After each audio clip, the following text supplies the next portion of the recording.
Assalamualaikum warahmatullahi wabarakatuh. Oke, ketemu lagi dengan saya di tutorial cPanel ya. Di video kali ini kita akan belajar mengelola DNS dan pengaturan domain di cPanel ya. Jadi kalau seandainya sebelumnya teman-teman masih belum paham dengan yang namanya DNS ya. DNS itu domain name system ya, sistem penamaan domain kayak gitulah. Jadi kalau misalkan teman-teman belum paham nih ada di channel saya yang lain ya. Itu penjelasan tentang DNS. Nah, jadi sebenarnya DNS ini salah satu kunci utama untuk kita mengelola domain. Baik itu nanti eee, untuk mengarahkan domain ini ke satu hosting atau VPS ataupun server kayak gitu ya. Kemudian untuk, apa namanya, untuk email servernya, kemudian, SPF record dan segala macamnya lah. Nanti itu penting banget dari, pengelolaan DNS ya. Nah, misalnya seperti ini. Kita tidak perlu membeli hosting katakanlah seperti itu, kita cukup punya domain aja. Tapi kita ingin mengarahkan domain tersebut menggunakan blogspot misalkan. Nah itu kita harus setting dulu yang namanya DNS kayak gitu ya. Jadi nanti, a-record kemudian, untuk txt record-nya serta sinem nanti itu akan diarahkan ke pengaturan khusus dari settingan blogernya kayak gitu. Nah, itu kita harus paham dulu dengan yang namanya DNS kayak gitu, itu settingannya dari sana. Atau misalkan kita punya domain, kita nggak pengen di-hosting, kita pengennya di VPS, maka domain tersebut harus kita arahkan ke IP VPS kayak gitu ya. Nah, biasanya di DNS, hal yang paling umum ataupun yang paling sering dilakukan orang itu adalah untuk mengatur a-record. Address ya, itu biasanya alamat IP. Kemudian sinem, ya sinem itu adalah alias.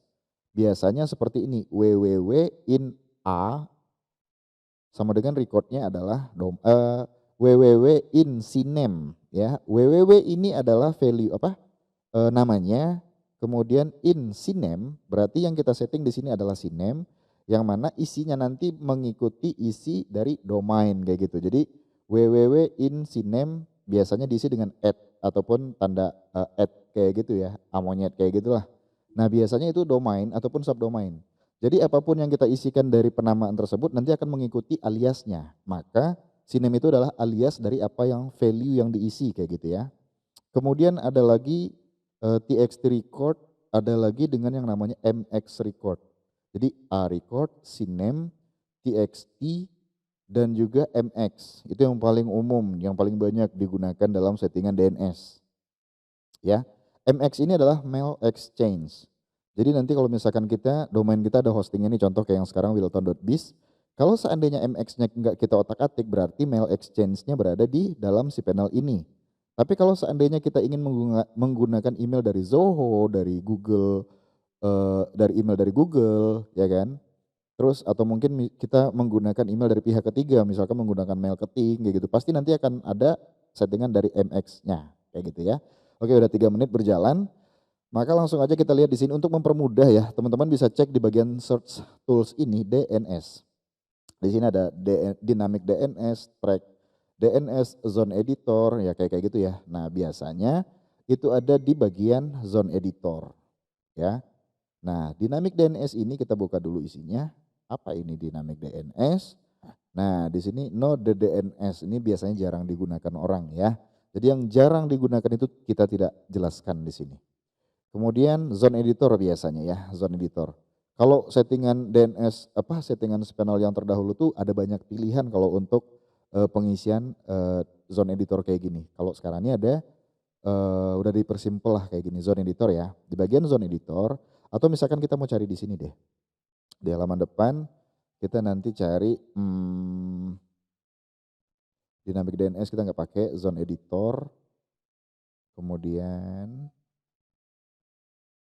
ini track DNS ini kita mau tracking aja nih. Kayak misalkan kita tuliskan nama domainnya di sini apa, kemudian kita look up nih nanti dia nge-trace arahnya kemana-mana aja ya. Kemudian udah langsung aja kita dari zone editor ya. Zone editor ini kita kalau misalkan kita klik a record itu khusus untuk langsung menambahkan alamat IP. Biasanya untuk bikin subdomain ya, subdomain misalkan belajar, udah isinya belajar aja.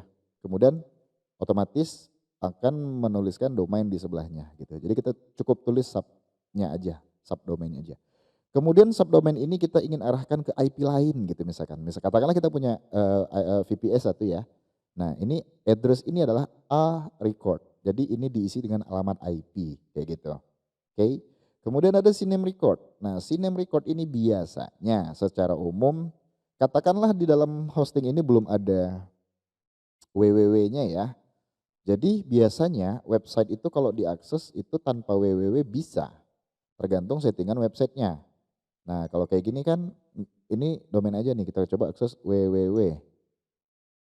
Nah isinya sama kan karena ini aliasnya sudah mengarah ke domain. Jadi mau kita arahkan, mau kita akses domainnya saja isinya seperti ini, mau kita tambahkan www isinya juga seperti ini. Karena www ini sebenarnya adalah jenis dari subdomain ya. Tapi karena memang itu orang udah pahamnya www.blablabla.com kayak gitu. Jadi sudah dianggap bahwa itu tuh bukan, kayak mana sih cara jelasin? Itu sudah dianggap sebuah nama website aja kayak gitu sama orang. Padahal jenisnya adalah termasuk subdomain untuk www ini. Nah biasanya untuk kasus seperti ini udah dibuat www in CNAME. Nah ini domain utama biasanya kayak gitu ya. Nah ini isinya adalah alamat domain. Bisa nggak sih kalau misalkan CNAME itu mengarah ke subdomain? Bisa. Contohnya kayak Blogspot itu mengarah ke ghs.google.com kayak gitu. Seperti itu, ini untuk CNAME ya. Kemudian untuk MX record, nah MX record ini prioritinya 0. Ini mail servernya apa? Katakanlah mail.servermail.com lah katakan seperti itu. Jadi apapun email yang nanti akan dikirimkan ke bla bla bla @wilton.biz.id akan masuk ke mail server dari yang dibuat di sini. Biasanya seperti itu penjelasannya ya. Nah, jadi untuk mempermudah nanti kita bisa cek di bagian manage. Di sini ada banyak record yang sudah tersimpan sebelumnya. Jadi nanti kalau misalkan kita ingin buat baru, kita tinggal klik aja di sini ada add record ya. Nah ini address A namanya, A record ya. Kemudian ada MX record, mail exchange, berarti destinationnya tetap di domain ini. Berarti hosting ini memiliki fitur untuk mail server gitu ya. Nah ini untuk CNAME alias, jadi kalau ada yang akses mail.wilton.biz.id maka alamat IP-nya akan diakses berdasarkan domain utama ya. Nih, kemudian FTP ini A-record, Wilton Biz ini untuk TXT ya. Nah, jadi ada untuk bikin DKIM, SPF record dan segala macamnya itu menggunakan jenis DNS TXT ya kayak gitu ya. Kayak gitu. Kemudian udah sih yang paling banyak digunakan orang itu ada AMX, TXT sama MX. 4 itu aja gitu. Jadi kegunaannya A untuk address, CNAME untuk alias, MX untuk mail exchange, TXT ini saya lupa nih apa kepanjangan TXT ini ya. Ya pokoknya dia untuk settingan yang kalau untuk dari hosting dia sudah otomatis ya untuk pengisian SPF kayak gini, sama untuk DKIM verifikasi sign in kayak gitulah. Pokoknya nanti akan ada masanya teman-teman menemukan sebuah pengaturan record tertentu di mana nanti diminta untuk mengisi tipe DNS TXT kayak gitu. Ya jadi ingat A record, MX record, CNAME dan juga TXT itu yang biasa digunakan orang. Dan diperhatikan untuk penamaannya itu nanti kita ngikut berdasarkan instruksi yang diharuskan untuk kita isi seperti itu ya. Oke, nah kira-kira kayak gitulah untuk DNS. Nah kemudian kalau untuk masalah pengaturan domain ya, kalau untuk masalah pengaturan domain menggunakan DNS ini, teman-teman bisa seperti yang saya bilang tadi di awal, misalkan nih, katakanlah kita tetap punya hosting, kita ingin domain ini berada di VPS. Ya udah, berarti kita tinggal edit saja. Alamat IP ini mengarah ke IP VPS kita.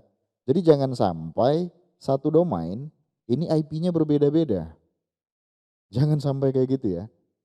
Karena gini, apalagi kalau seandainya setiap IP ini isi konten websitenya juga berbeda-beda itu gawat itu ya. Gawat karena nanti bingung. Ini DNS server di pusat sana nanti dia bingung ini terkadang dikirim ke alamat IP yang ini, terkadang dikirim ke alamat IP yang ini. Jadi Apalagi isinya berbeda gitu gawat ya teman-temannya, kecuali teman-teman bikin klaster. Teman-teman bikin klaster dan itu juga sebenarnya nggak harus IP banyak kayak gitu juga ya. Kalau untuk klaster itu nanti bisa disetting dari server klasternya. Jadi nanti mana yang area terdekat nanti domain itu kan diarahkan ke daerah sana berdasarkan visitor tertentu kayak gitu ya. Jadi intinya satu domain buatlah dengan satu IP saja cukup. Kalau seandainya nanti ingin dipindahkan ke alamat IP yang lain nanti tinggal diganti saja. Jangan tambah baru tapi diganti, diedit ya. Kayak gitu. Oke? Kalau misalkan bingung nanti silahkan tanya aja komen di video di bawah. Sekian dari saya. Assalamualaikum warahmatullahi wabarakatuh.